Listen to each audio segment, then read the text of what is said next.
দিগন্ত জুড়ে ধূসর বালুচর, সেই বালুচরে শত শত ঘোড়ার গাড়ি দাপিয়ে বেড়াচ্ছে চরের এক প্রান্ত থেকে অন্য প্রান্তে। যেখানে অন্য কোনো যানবাহন অচল, সেখানে জীবনের গতি সচল রাখছে এই ঘোড়ার গাড়ি। কুড়িগ্রামের চরাঞ্চলে নেই পাকা সড়ক, নেই বাস কিংবা অটোরিকশার চলাচল, তবু জীবনের প্রধান ভরসাই ঘোড়ার গাড়ি। মাঠের কৃষি পণ্য থেকে শুরু করে নিত্য প্রয়োজনীয় পণ্য সবকিছুই ঘোড়ার গাড়ির মাধ্যমে পৌঁছে দেওয়া হচ্ছে বাজারে কিংবা প্রত্যন্ত চরাঞ্চলে। গাড়ি চলে শুধু ঘোড়ার গাড়ি, মানে অন্য কোনো গাড়ি চলে না বিধে এখানে ঘোড়ার গাড়ি চলা হয়। কারণ অন্য কোনো বাস ট্রাক বা অটো ভ্যান রিক্সা কিছু আসে না, শুধু বালু মাটি।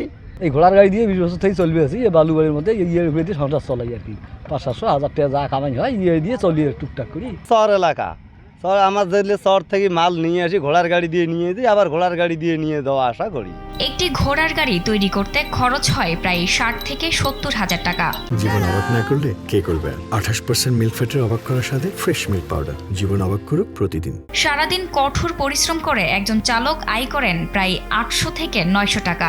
এই আয়ের উপরেই চলে তাদের সংসার। বাদাম, সর্ষে, পেঁয়াজ, রসুন, আদা এগুলো বিক্রি করে আনি, ঘোড়ার গাড়ি করে নিয়ে যাই এবং আমি আপ ডাউন করি। এদের খরচপাতি সব কিছু এইদিকে এই ঘোড়ার গাড়ির উপরে নির্ভর করে চলি। শহর এলাকা মানে ঘোড়ার গাড়ি লোকে ছাড়ার কোনো পথ নাই।